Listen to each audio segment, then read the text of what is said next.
Hey everybody, Nat Daddy here, and weekly roundup time. I got a bunch of books here that came out this week. I think I got about 23, I think it is.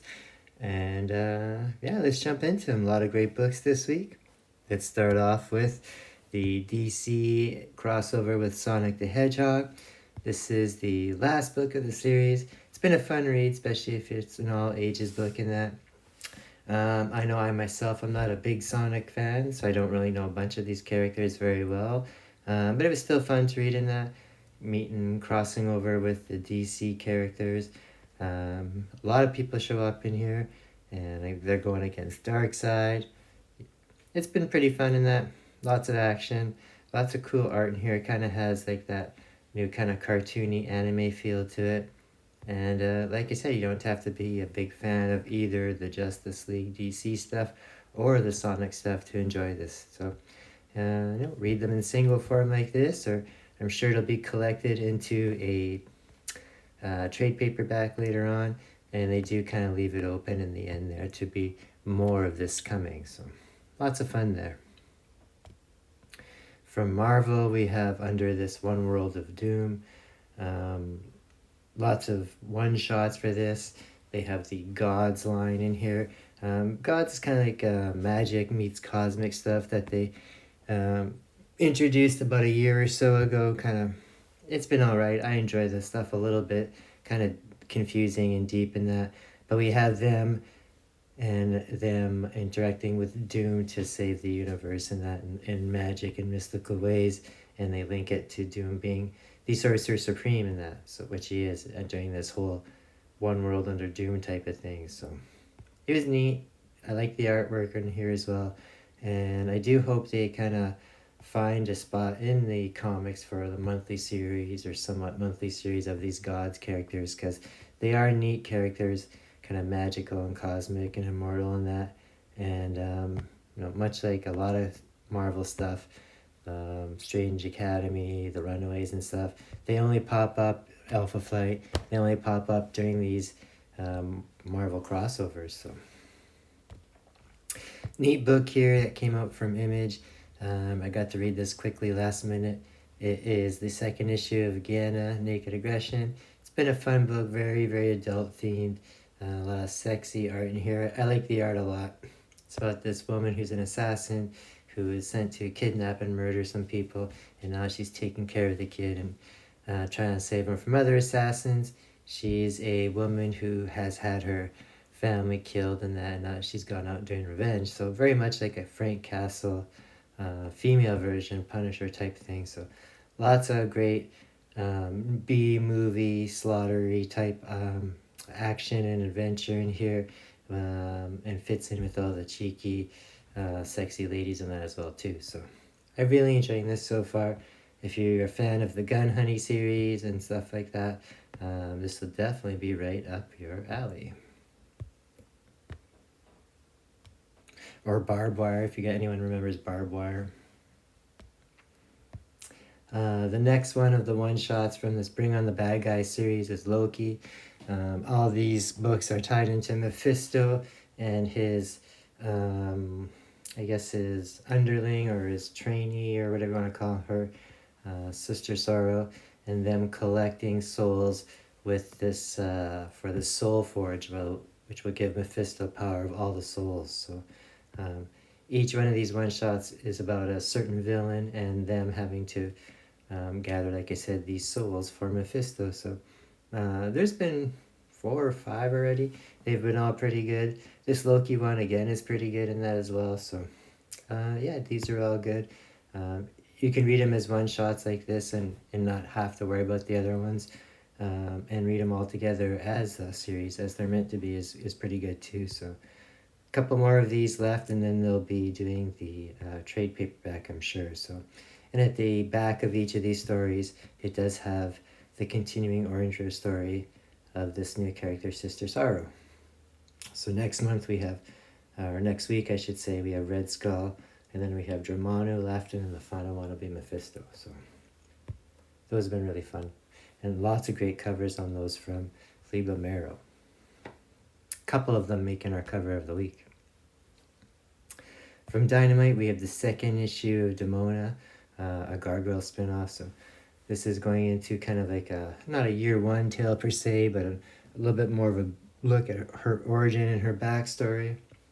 We've seen that she has taken on, kind of adopted this young woman, Gargoyle, as her, I guess, her squire type of thing. So they travel around doing adventures, and right now they're amongst Vikings. So again, I've never really watched Gargoyles too much. I know them a little bit. The main characters, I could recognize them, but I couldn't even name them. And same with her too. I know in the show and in the comics that she is their main villain basically, but originally she was an ally of theirs. So, and it goes into that more here. So, I could be wrong in that even. That's how little I know of them. But I did enjoy this. I enjoyed the first issue, and I will probably keep reading this because it does have good art, and yeah, no fantasy stuff, so it's kind of cool. So that is issue 2 of Demona from Gargoyles. Issue 8 of this Hornsby and Hollow series from Image. This is part of the Ghost Machine universe, which includes Geiger and the Rockefellers and Redcoat, so all those things in there, even though they're all part different timelines or different time in line. This one is about these two kids. One is the kind of son of the angels, and one is the daughter of the devils, and to make peace on earth and that they kind of exchanged the children at birth, kind of like Darkseid and that we've seen before, and now they're in their teens, they're on 13 or so, and they're kind of like chosen people, and they're part of this big cosmic celestial war that's going on, and they're dealing with that, finding out about their powers and their heritage and that, and dealing with teen angst and kids stuff and that. So Peter J. Tomasi doing this stuff, I believe, and they always do great kid books per type, like with kid characters. They're the Super Sons in that particular. So with Damian Wayne and John Kent, they're the Batman and Superman kids. So I've been really enjoying this, and it's neat to see how this will eventually, and all the other Ghost Machine books will tie together in that expanded universe. There's a big event coming up, so I assume some kind of like crisis event. Speaking of the Rockefellers and Geiger, we'll do that one now. The Rockefellers. This is a family, kind of like a space family Robinson that time travels. They're from the 25th century, and they've been hiding out in our time and present times. And yeah, so they've been living in here as a family, trying to keep a low profile amongst people. And their past is, which I guess is their future, is catching up to them. There are teams of people trying to track them down from the future, and that one of them is this main person here who has been tracking them down. Kind of seems like their arch enemy, and we're finding out in here more of that person's backstory, and it's actually the sister of the father, so the aunt for this kind of family. So obviously they have differences about society and how to use their research in that. So that's what set this all off in motion and what has led us here today. So again, another great book in that Ghost Machine series, and like I said, eventually all these characters will link up together. With another one here, Geiger issue 16. I've been really loving this series. Geiger is in the future, an unknown war happened and left Earth kind of just an apocalyptic radioactive mess. Geiger is a fellow who is all radioactive and is able to control it by inserting these barium rods in his back, I believe it is. At the moment, the guy he's with here is the fellow who is kind of responsible for all this mess and that, and they're running away from the end of a big kind of battle that they've had recently with a female version of Geiger, of the glowing man here. So all kinds of mutated animals in here, radioactive animals. He travels with this fellow that's a a night that left over from the radioactive wars. It's a really neat book. I quite like it. Lots of great energy, lots of great action in here and art as well too. And like I said, it is all leading up into um, this big main event going on there. So that guy's in the future, and then we have we reviewed it last week. We don't have it this week. The Redcoat book, which is all about the past with that Simon Pure character. So traveling through American history and that. All right, some more stuff spinning out of that Justice League, Unlimited, and Batman World's Finest with Superman is some more of that We Are Yesterday under Aftermath. This is the stuff where they was time travelers and all the dark side energy, and that was causing ripples in societies, and some of the superheroes and villains from other times got trapped in here. They're still trying to get them all placed back in their times, and they don't know how.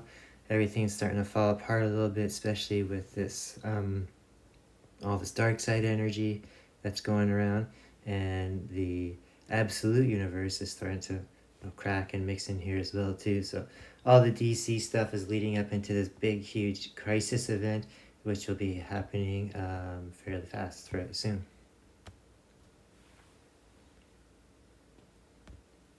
Another one of those fun, goofy, well, no pun intended there, goofy spin crossovers with Disney. We have What If Goofy Became Spider-Man. This is a lot of fun here. Super easy to read. Everybody could read it, all the ages book, much like the Sonic book here. A lot of very straight homages to the original Spider-Man story in that. Great classic kind of Disney artwork here at the same time. I really enjoyed this. It's just kind of cute and charming. I am a big Spider-Man fan. He is my favorite of all. And yeah, this is pretty faithful to it as well. So, but at the same time, not being too boring and still kind of enjoyable as well. So I enjoyed this. Like I said, a lot of kind of little direct homages or Easter eggs and that to it.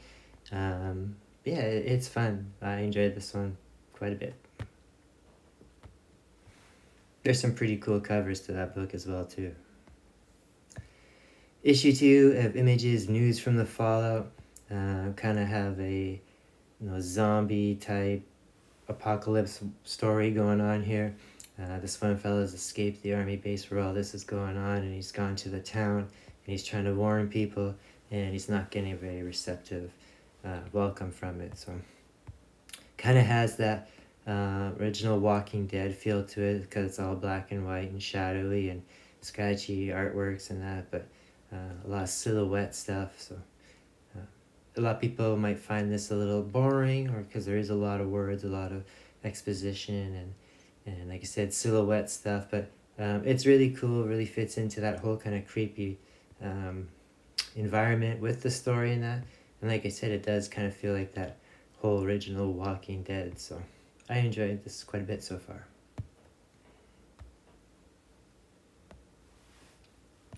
From Dynamite, we have the 3rd issue of the Space Ghost and Johnny Quest crossover.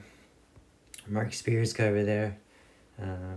This book's been a lot of fun, a lot of action and art that suits the action.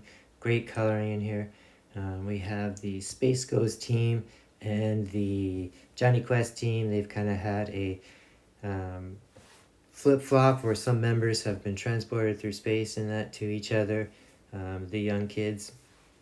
We have Johnny Quest and Hajib, I believe his name is, have been sent over to the Space Ghost area, and he's working with Space Ghost, and Jace and Jan and the monkey are back on Earth with Johnny Quest's team. So Johnny Quest's team was originally sent out to, I guess, kind of like Area 51 to investigate the space technology, and that's how the switch happened. They were transported to Space Ghost base through this technology, and now Space Ghost and the kids are fighting monsters, and the team on Earth is trying to figure out how to get everybody switched in that. So it's been a lot of fun. If you've been reading the Space Ghost series from Dynamite, you'll probably like this and that. And again, I'm not a huge Johnny Quest fan. I know what it is and that, and I enjoyed this without even knowing much of the background, so I'll keep reading it. I believe there's one more issue. Issue number 1 of another great old property getting a reboot here. It's from Mad Cave. We have Speed Racer, David Papos doing it. He's always pretty good at that stuff.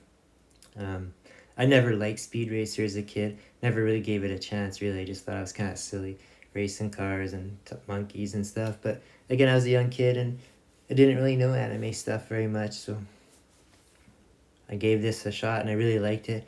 Great artwork in here, a lot of action, and it's cool. It's about guys that do racing, street racing, and they have these incredibly souped up fast vehicles.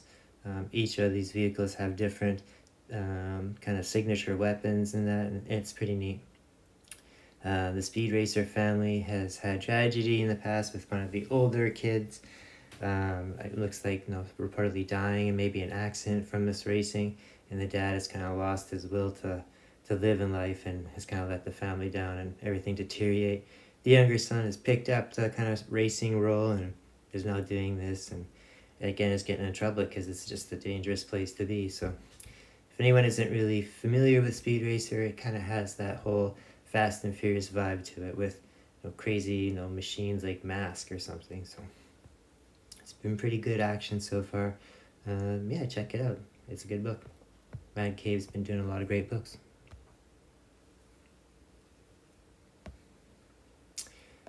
The third issue in the Spider-Man and Wolverine series that's been going on. Got a great care cover there. Or car, maybe. Some great covers in here. This has been a great book so far. At the end of the last issue, we've seen that Wolverine may have been responsible for the death of Peter's parents, and he's having a hard time dealing with that and has tried to, I won't say kill Wolverine, but kind of lost it for a little bit, and they had a huge battle, and he was wounded, and now he's woken up here on the Savage Land, being chased by dinosaurs, and Wolverine's there with him as well. They both were captured as well at the end of the last issue by Kraven and Omega Red, and on the island here, they're being hunted by them, so... the art in this book is really great. I really like the old, tan and brown Wolverine costume, and again Spidey's, black costume. So, lots of great action. We get the appearance of a new villain here, Dread Shadow, and of course we see Wolverine and Spider-Man taking on Kraven in that as well too. Spidey's kind of mortally wounded too from Wolverine last time, so. That's been a good series, and I believe there's one more issue of that as well. One shot this week from kind of falls into that category that J. Michael Straczynski's been doing for the last few weeks now, maybe a month or so, of just random kind of team-up books. This one is Spider-Man versus the Sinister 16. A very, very silly story here, but super enjoyable. Peter and Mary Jane are going to a very fancy restaurant that he's managed to get them into. And as they're sitting there, the restaurant fills up with all these totally random and different Marvel Universe characters. First being heroes, and then we start seeing some villains pop up in there. And we get some awkward and funny kind of situations, very comedic, and that everybody dealing with each other and their secret identities. And it's just kind of fun here. And of course, a fight eventually does break out because of story in the background involving the restaurant. But again, it's just a lot of fun. I enjoyed this quite a bit. Nothing to take too seriously. And it's just neat to see all the different people kind of silly acting in an environment like this. So that's pretty fun.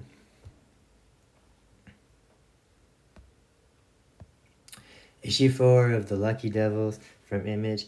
Been a great book so far. These are the people that have done 8 Billion Genies, so it does have a little bit of a similarities there.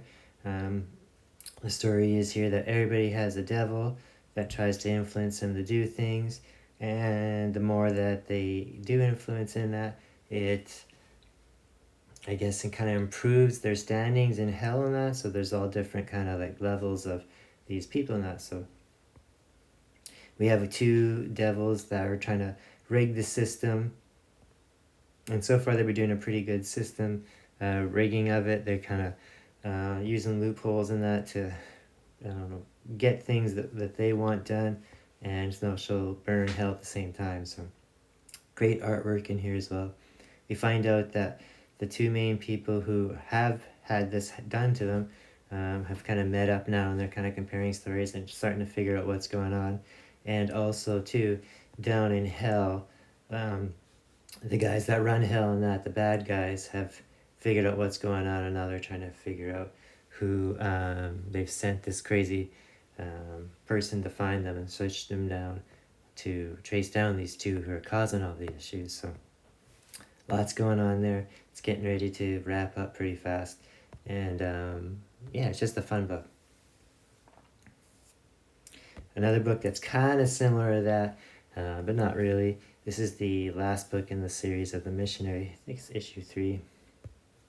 Very, very adult book. It's about a guy who's kind of a loser.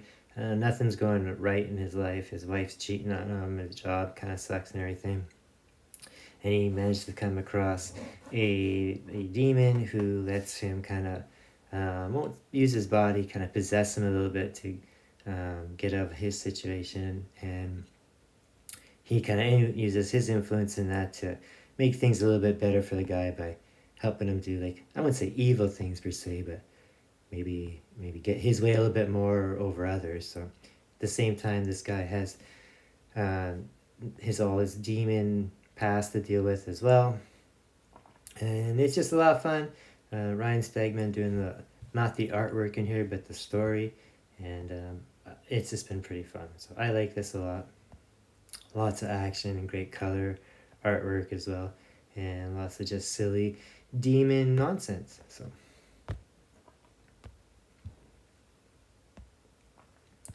the other end of the spectrum, we have a very serious book in that. This is The Pale Knight, issue 3 from Mad Cave. Really like the covers in there. They're done by a friend of our channel, Nick Maronkovich. He's been on before. This is at the end of like medieval times, and the plague is going on, and there is a knight who has crusaded for country and for kingdom, and he's gone back home to see his family, and his son is dying of the plague. So the knight makes a deal with the devil, or with death, I should say, not with the devil, but with death, to be his kind of champion, his horseman, and he'll save his son's life. But the knight does it for a little while, and then ends up breaking his contract because he doesn't want to do this anymore, and then the death has now taken his son. So now this knight and the squire, who has his own problems going on in life, he's kind of a a poisoner, assassin type thing, on the run trying to hide this. And the knight is trying to find death and free his son once again. So we'll see what happens there. So it's been a great book. I like it. Last book which I believe is the last book in this issue, or last issue in this series, is The Terminator from Declan Shalvey. Each issue here is a standalone issue, or a standalone story in a different time of a Terminator. Just in time, they're doing certain things to make sure they survive for the future, and the timeline keeps going for Skynet. So here it's 1997, and it's right before the Skynet war breaks out, and we see a Terminator who's gone back to this time to be a sleeper agent at the Cyberdyne company, and he's there for a long time, and eventually the event happens that he was sent there to make sure take place. These people break into kind of blow up the buildings. They don't agree with the technology, the AI stuff, and this Terminator is there to protect it all. So great action and artwork as well. All of these have been pretty cool. Just one-shot Terminator stories, and they all do kind of link up, like I said, because each of them is a different timeline of them, showing how the Skynet and the Terminators have gone through the timeline to make sure that the war does happen. So those have been awesome. Next on our list is we have the next issue of The Thing. I've been enjoying this so far. It's very similar to the old Thing series from the 80s or the Marvel 2-in-1s, where it's like The Thing and a bunch of other people. So what's been going on here is an old bully from the Ben Grimm's neighborhood when he was a kid, The Thing's neighborhood, has reached out to him now. He's a old, sad, homeless person, and his daughter or niece has been kidnapped and went missing, and a few other kids have as well in the neighborhood. So Ben goes to help him find out what's going on, and it's all led to this building blowing up. The Kingpin's involved, and Bullseye, and Hammerhead, and it's all kind of just action and silliness going on. Especially when the Bullseye takes on the Thing, it's kind of very one-sided in that, but we see this is still going on there, and for whatever reason everybody wants this little girl, and the Thing is still trying to protect it. And now it's gotten to the point where the Kingpin has put out a $10 million bounty on the Thing and this girl, and every villain in the New York area is out there to get him. So the Wrecking Crew being one of them, and we end off the issue with the Juggernaut showing up. So that's been a fun action-packed, just kind of enjoy yourself as the Thing beats up on other villains. We had the next issue of Ed Brisson's Thundercats Lost. This has been a great book so far. Check out our interview with Ed Brisson on the channel if you haven't already, where we go into quite a bit more about this series. We'll be seeing him in October when he comes to the Winnipeg Comic Con. This is a spin-off from the original Thundercats series that's been going on as well, and this takes place beforehand. This team of Thundercats, which is mostly new people, has been sent to Third Earth as kind of like a scout team to see if it is hospitable for them, and of course they've been crash landed on there as well, so now we got people who've been looking them for the whole time. This has been a really great book too, just learning more about backstory of these heroes and that, and them interacting with different people that we haven't seen on the Third Earth as well too. So eventually I'm sure this will find out how they link into the current team and the team we know of the Thundercats, but this has been a pretty action-packed and sometimes very surprising, kind of adult and mature book with the kind of blood and guts and that happens in here. So like we see there, a guy gets his arm chopped off, so, or shot off I should say. Alright, that's a great book so far too.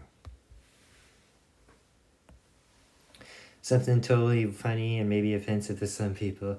This is the Toxic Team-Up book. We got the Toxic Avenger teaming up with Jesus Christ. This Jesus Christ was in the Second Coming series. There's been a couple volumes of that from Ahoy. Kind of funny series too.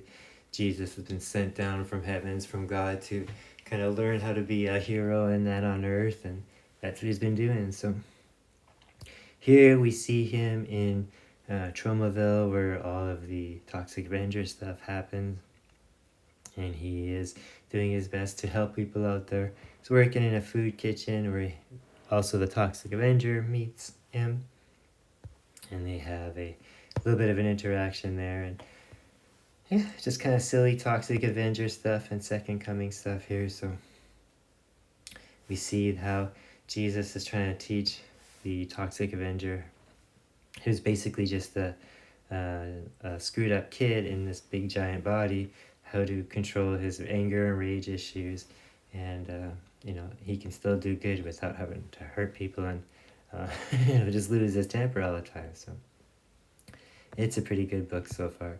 Very, very silly, and not to be taken too serious at all. We have the 19th issue of this Ultimate Spider-Man from the Ultimate stuff going on in Marvel.